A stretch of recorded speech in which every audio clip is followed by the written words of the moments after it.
Resumen de noticias relevantes de Portal Siame, Sistema Informativo de la Arquidiócesis de México presentado en voz sintética para fácil difusión. 1. Editorial Desde la Fe, lunes negro. Fue un lunes negro para las dos profesiones que ya son las más peligrosas en México. La violencia en México no solo no cesa, sino que es ya incontenible. La semana pasada, el luto cubrió dos brazos que hacen fuerte a nuestra sociedad frente a la corrupción, la impunidad y el delito. Fue un lunes negro para las dos profesiones que ya son las más peligrosas en México. En Culiacán, Sinaloa, el periodista Javier Valdés Cárdenas, de 50 años de edad, cayó por las balas del crimen, 12 tiros, como el nombre del semanario que fundó, Río 12. El gremio periodístico no salía de su asombro cuando, la misma tarde de ese lunes fatídico, la opinión pública recibía otro golpazo al conocer el lamentable deceso de Jonathan Rodríguez Córdoba, de 26 años de edad, y la agresión contra su madre, Sonia Córdoba Oseguera, quienes dirigían el semanario El Costeño de Autlán en Jalisco. Y como plaga apocalíptica, mientras celebraba el sacrificio de la misa en la Catedral Metropolitana de la Arquidiócesis de México por el Día del Maestro, el padre José Miguel Machorro Alcalá fue arteramente apuñalado, tiñendo de rojo un recinto de paz y misericordia, solo porque un desequilibrado supuso que su ley, la violencia, era la mejor forma para consumar sus irracionales pretensiones. Son las dos profesiones más peligrosas de México. Mientras los burócratas están sentados en el escritorio haciendo mesas y más mesas de diálogos estériles, medidas inútiles y altamente costosas para el país, la realidad los tiene rebasados, están perplejos, no saben cómo salir del abismo. En este sexenio van 33 periodistas caídos, y son 17 sacerdotes los que han dejado de existir bajo circunstancias violentas. Los periodistas cayeron por demostrar la verdad y develar a la opinión pública las alarmantes relaciones entre el crimen y las autoridades que han sido corrompidas por el poder del enemigo que nos está destruyendo. Periodistas que dan nombre e identidad a los desaparecidos y a las víctimas en el entramado de muerte en el que estamos cayendo vertiginosamente, y en el que se registran hasta 70 asesinatos diarios que engrosan la cifra de homicidios dolosos. Con razón, México es el segundo país más violento del orbe. Y los sacerdotes, cuya vocación es el servicio espiritual de sus fieles, ahora son blanco del crimen por ser incómodos en la tarea profética de anunciar y denunciar, por guiar a sus comunidades por sendas de una vida más digna frente a los corruptores del tejido social. Quisiéramos tener noticias buenas, confiar en que las autoridades cumplirán con su deber de castigar a quienes atentan contra la vida de periodistas, sacerdotes y de miles de mexicanos cuyas familias no han tenido justicia por homicidios arteros, pero esto parece imposible. La realidad dice otra cosa: el 99% de los crímenes contra periodistas permanecen impunes, y lo mismo puede decirse de los sacerdotes abatidos. ¿Quiénes están detrás de la obstrucción de la justicia? ¿Cuáles son esas maniáticas colusiones de las autoridades y el crimen? ¿Por qué se ha hecho tan fácil matar a periodistas y sacerdotes en México? 2. Homilía pronunciada por el Sr. Cardenal Norberto Rivera C., Arzobispo Primado de México, en la Catedral Metropolitana de México. Domingo, 21 de mayo de 2017 del sexto domingo de Pascua. En la intención de la Iglesia, las lecturas que hoy hemos escuchado nos deben preparar para recibir y desear la venida del Espíritu Santo en el Pentecostés ya próximo. Nos llama la atención como el centro de las lecturas ya no es el resucitado sino el don del Espíritu Santo que Cristo nos ha traído con su muerte y su resurrección. Jesús se nos presenta como el precursor, como el que ha venido a preparar la efusión del Paráclito. Yo le rogaré al Padre y Él les enviará otro Consolador que esté siempre con ustedes, el Espíritu de verdad. En la primera lectura se nos narra cómo los apóstoles envían a Pedro y a Juan a Samaria y estos, al llegar, oran e imponen las manos sobre los nuevos cristianos para darles el Espíritu Santo.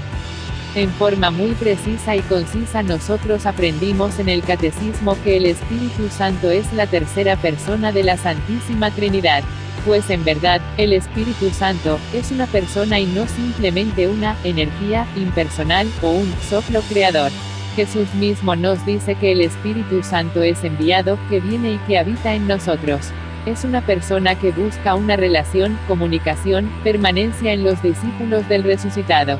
La finalidad o el objetivo de esa relación personal, Cristo la expresa con una sola palabra, para ser, el Consolador.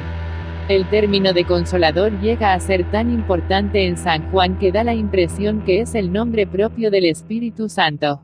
Es cierto que el Espíritu de Dios es el que nos da luz, sabiduría, consejo, inteligencia, ciencia y fuerza.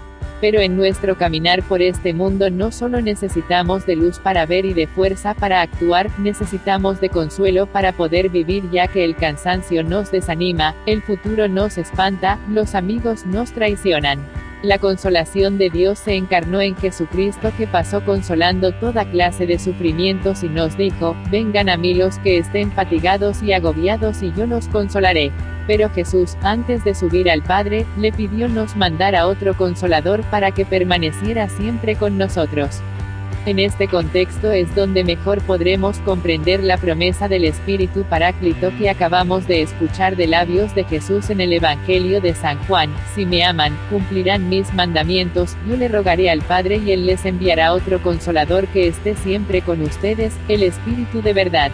Tanto los cristianos de la comunidad primitiva como los que estamos en las comunidades del siglo XXI necesitamos tener siempre con nosotros al Consolador, hasta que regrese nuestro Señor Jesucristo. No los dejaré desamparados, sino que volveré a ustedes.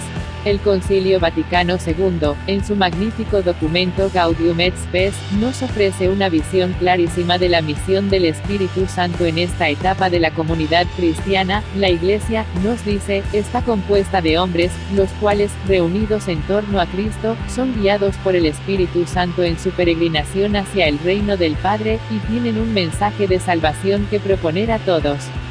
No de los hombres frágiles y débiles que conformamos la Iglesia, sino de la presencia del Espíritu en medio de nosotros, es de donde nace la sencilla y respetuosa firmeza de la Iglesia que hoy nos ha presentado el Príncipe de los Apóstoles.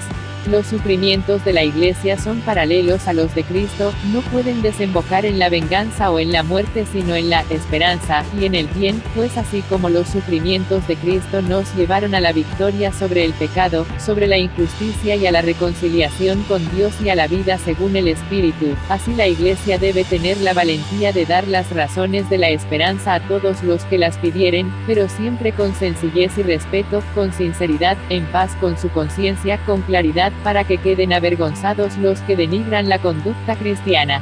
Y sobre todo con generosidad, padeciendo, haciendo el bien. He aquí una preciosa aventura para cada uno de nosotros, para cada comunidad y para toda la Iglesia: vivir la vida del Espíritu, de ese Espíritu, que el mundo no puede recibir, porque no lo ve ni lo conoce, pero que nosotros sí podemos conocer, porque habita entre nosotros y está en nosotros. Ser cristiano, ser discípulo, estar en la comunidad de Jesús no es aceptar o agarrarse a algo estático, no es levantar muros o echar cerrojos para defendernos de los ataques, no es quedarnos al calor confortable de la norma, de la costumbre, del camino hecho.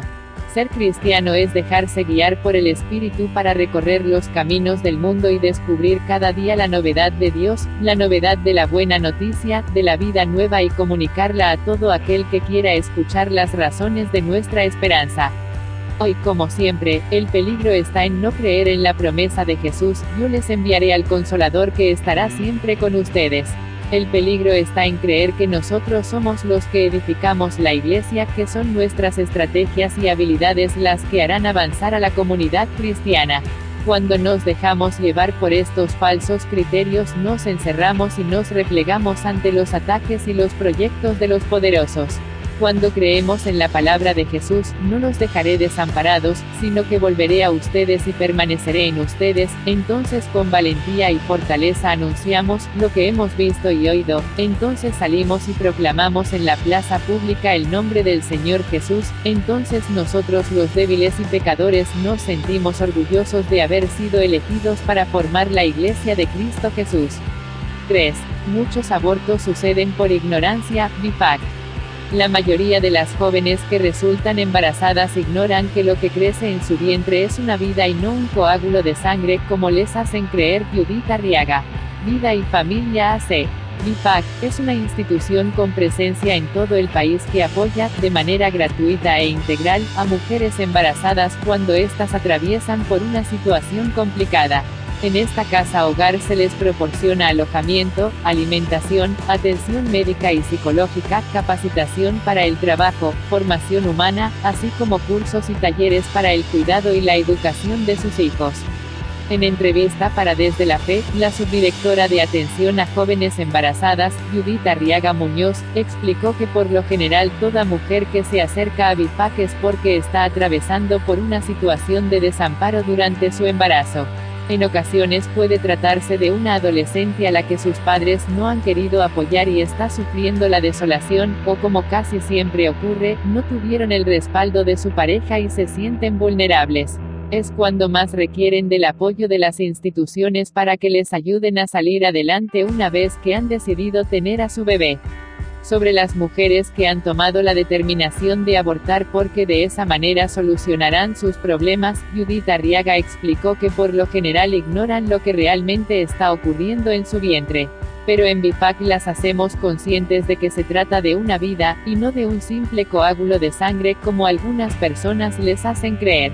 Les hacemos saber que solo necesita tiempo y cuidado para que ese bebé se desarrolle y nazca. Cuando está claro todo esto, muchas mujeres cambian de opinión y le apuestan a la vida, dijo. La psicóloga detalló que la mayoría de las jóvenes que deciden ingresar a BIPAC y continuar con su proceso, es porque quieren quedarse con su bebé, pues solo el 15% solicita el apoyo de la institución para darlo en adopción. Cuando es el caso, BIPAC no las juzga, sino que lo asume como un acto de profundo amor por su bebé, pues la madre ha valorado muy bien y considerada que es lo mejor para ambos, no lo hace por falta de cariño, como muchos pensarían, sino por otras razones que ella ha evaluado durante algún tiempo. Agrega, por lo general se sienten inexpertas, imposibilitadas, sin apoyo, y no encuentran la manera de salir adelante. Estas son algunas razones por las cuales deciden darlo en adopción. Cuando hay una renuncia de este tipo, se puede constatar una de las formas más genuinas del amor de madre, pues, aunque están conscientes y consideran que es lo mejor, aunque saben que su recién nacido va a estar bien con otras personas que le brindarán seguridad, amor y todo lo necesario para crecer y ser felices, ellas viven situaciones de mucho dolor y sufrimiento. Comentó que a estas se les explica claramente que cuando el recién nacido es entregado a los padres adoptivos, ya no pueden tener ningún contacto. Lo último que hacen por el bebé es escribirle una carta en la que le harán saber cuando crezca, y si es que sus padres adoptivos están de acuerdo, los motivos que tuvo para tomar tal decisión. Las cartas que escriben manifiestan mucho dolor, son muy profundas, en ellas explican a sus hijos lo que las motivó a darlos en adopción, porque te amo, te entrego, mi situación en este momento no me permite darte lo que tú necesitas, todos los días vas a estar en mi corazón y en mis oraciones, en tu cumpleaños, siempre te recordaré, sigue adelante, espero que seas una gran persona para que mi sacrificio haya valido la pena, por lo que tú vas a llegar a ser. Este tipo de cartas es un consuelo, aunque muchas prefieren no escribirlas. Para finalizar, Judith Arriaga reconoció que todavía hay mucho por hacer en todos los niveles para cambiar este tipo de problemáticas, familiar, social y personal. Hay que reeducar a los padres y educar a los jóvenes para concientizarlos de la responsabilidad de sus actos, porque muchos de estos errores pueden costar una vida inocente, finalizó. 4. Mi vocación se debe a la mujer, tenía que ser una mujer la que te convenció. Hola, mi nombre es Juan de Dios Mateos Ramos, soy originario de Tehuacán, Puebla, tengo 20 años y mi historia de vocación tiene como eje a la mujer. ¿Por qué la mujer? Porque una mujer me enseñó que era la iglesia, ella se llama Isabel y es mi madre, quien siempre me animó para que me formara en la iglesia, comenzando en el coro del Santuario Guadalupano de Tehuacán cuando tenía 8 años, después como monaguillo, y más tarde en el grupo juvenil. Sin embargo, por un tiempo me alejé y me volví ateo, pero gracias también a una mujer muy bella, que después fue mi novia, me acerqué de nuevo a la iglesia, y actualmente mi vocación ha crecido e intensificado gracias a otra mujer, nuestra Madre Santa María de Guadalupe. Incluso, cuando le comenté a mi familia que me venía a México a estudiar, me contestaron, tenía que ser una mujer la que te convenció. Ahora me doy cuenta del importante papel que la mujer puede tener en la vida de una persona.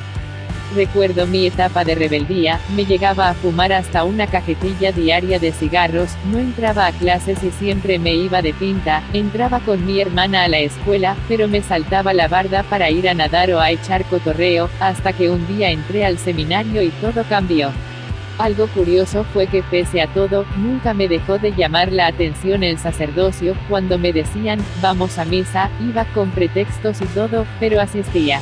Cuando entré al seminario menor en Tehuacán, empezó una revolución en mi vida, ya que comenzaba algo nuevo que nunca había experimentado. Dentro de esa revolución hay una anécdota que recuerdo, y con mucho gusto la comparto porque ahí me di cuenta de que tan grande fue ese cambio. Toda la adolescencia me la pasé robándole dinero a mi mamá para irme de vago con mis amigos, y cada que desaparecía el dinero, ya sabían quién se lo había llevado. Una vez, cuando ya me encontraba en el seminario y estábamos de vacaciones, se perdió dinero y me preguntaron si yo lo había tomado, les contesté que no, me creyeron y se dieron la vuelta. Efectivamente, yo no lo había tomado y me sentí muy bien porque ya no era la misma persona de antes y la confianza que algún día se había acabado totalmente, ahora estaba más fuerte que nunca. Ahora estudio para ser sacerdote, y pido sus oraciones para que el Señor me conceda la gracia de crecer en santidad y servirle a su pueblo. 5. Respeto, es lo que los católicos esperan de Trump en su visita al Papa. Todos deseamos que el encuentro se lleve a cabo en un ambiente de cordialidad, por lo que será importante que el mandatario norteamericano se apoye en la diplomacia y se conduzca de manera adecuada. Especialista. Ante el reciente despido del director del FBI, las amenazas de Corea del Norte y en un contexto de bajos niveles de aprobación popular, el Papa Francisco recibirá en la Santa Sede, el próximo 24 de mayo, al presidente estadounidense Donald Trump. Este encuentro es adicional a las reuniones de la OTAN, el 25 de mayo, y a la del Grupo de los Siete, el 26 de mayo, ambas en Italia. En entrevista para Desde la Fe, la catedrática de la Universidad Anáhuac, Almendra Ortiz de Zárate, aseguró que en este contexto, la decisión de Trump de hacer una visita al Santo Padre habla de la importancia que tiene la Iglesia Católica para el mandatario estadounidense. La MTRA. Almendra Ortiz, quien trabaja en el Centro Anáhuac de Investigación en Relaciones Internacionales y es columnista del Foro Internacional Anáhuac del periódico Excelsior, dijo que es bien sabido que el Papa Francisco y el presidente de los Estados Unidos, Donald Trump, tienen opiniones distintas en materia de política internacional, y no coinciden en la forma de conducirse como líderes en el entorno global. Sin embargo, agregó, todos esperamos que ese encuentro se lleve a cabo en un ambiente de cordialidad ante la envergadura que ostenta el Santo Padre, por lo que será muy importante que el mandatario norteamericano se apoye en la diplomacia y se conduzca de manera adecuada frente al representante de una comunidad de más de 1.200 millones de católicos. En cuanto a la postura de ambos en materia de medio ambiente, tema al que el Papa Francisco ha dedicado una encíclica, la investigadora comentó que el presidente Trump, desde su llegada a la Casa Blanca, ha sido claro en su posición sobre este rubro, pues inmediatamente retiró la aprobación de políticas que impactan en el deterioro medioambiental y los fondos encaminados a la investigación en la materia. Y con relación al tema de migrantes, recordó que el mandatario ha sido enfático al expresar su rechazo, y no duda en que seguirá firme en su intención de construir el muro en la zona fronteriza entre los Estados Unidos y México, una campaña que le ha dado la titularidad, y que por lo tanto, difícilmente podría esperarse un cambio en su postura.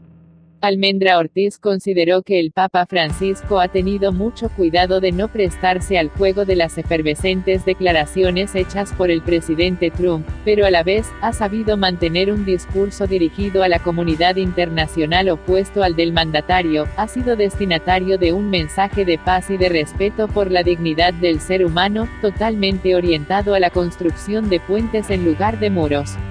De presentarse la oportunidad, añadió, el Papa reforzará lo que ha expresado con anterioridad, dejando en claro la necesidad de proteger a las personas que se encuentran en condiciones de vulnerabilidad, ya que las políticas segregacionistas no forman parte del proyecto encaminado a la construcción de un mundo mejor. Aunque el tema migratorio es relevante a nivel mundial, el asunto del muro en la frontera mexicana es propio de México, por lo que no necesariamente podría ser incorporado a la agenda de conversaciones entre ambos. Finalmente, dijo que muy probablemente su santidad el Papa Francisco comience por escuchar el discurso de Donald Trump, en el que probablemente tocará el tema migratorio pero de manera breve, aunque desde sus propios puntos de vista. Sin embargo, concluyó, existen otros tópicos de importancia que podrían considerarse, sobre todo los que tienen relación con la seguridad internacional y la búsqueda de la paz. 6. Se realiza misa de desagravio en la Catedral de México. En el altar del perdón de la Catedral Metropolitana de México se celebró este viernes, una misa de desagravio por el sacrílego atentado cometido por el joven Juan René Silva en contra del sacerdote José Miguel Machorro, a quien apuñaló varias veces, y quien se encuentra muy grave, internado en un hospital. La Santa Misa fue celebrada por el padre Ricardo Valenzuela, sacristán mayor de la Catedral de México y encargado de liturgia del templo, y por el padre Julián López Amozurritia, canónigo teólogo de la Catedral Metropolitana. La ceremonia comenzó con el rezo de la Letanía de los Santos, a los pies del altar, mismo que se encontraba como lo marca del derecho canónigo, sin mantel, con las velas apagadas, y el templo sin luces. Posteriormente se bendijo agua que fue esparcida antes de comenzar la Santa Misa. Durante la homilía, el padre Ricardo Valenzuela señaló que los acontecimientos de esta semana en la Santa Iglesia Católica nos ha hecho sentir desconsolados, desalmados, preocupados, nos ha tocado ver la expresión del mal. Sin embargo, una de las expresiones más bellas de la liturgia de la Iglesia es aprender a pedir perdón. Por eso al inicio de esta celebración, estuvimos entonando la letanía de los santos pidiendo perdón al cielo, porque en esta que es la casa de Dios, se cometió una tremenda injuria. Luego, el padre Valenzuela que este domingo, en la misa de las 12 en punto horas, el cardenal Norberto Rivera Carrera, arzobispo primado de México, celebrará otra misa de desagravio, y se rezó por la salud del padre José Miguel Machorro, cuya salud está muy deteriorada a causa de este atentado. También informó que el sacerdote ha recibido en el hospital, en 2 ocasiones, el sacramento de la extremaunción, y en la propia catedral, la absolución de sus pecados. 7. Muestra mejoría el padre Machorro. Está plenamente consciente, su corazón recuperándose favorablemente, función pulmonar al 80%, y los riñones funcionando con normalidad, señala el informe médico. Luego de que este viernes el parte médico reportara el estado de salud del padre José Miguel Machorro como grave, debido a que el sacerdote sufrió un fuerte infarto en la unidad de terapia intensiva del hospital privado donde se encuentra, este sábado el informe es más optimista, pues asegura que el padre Miguel se encuentra estable y mejorando.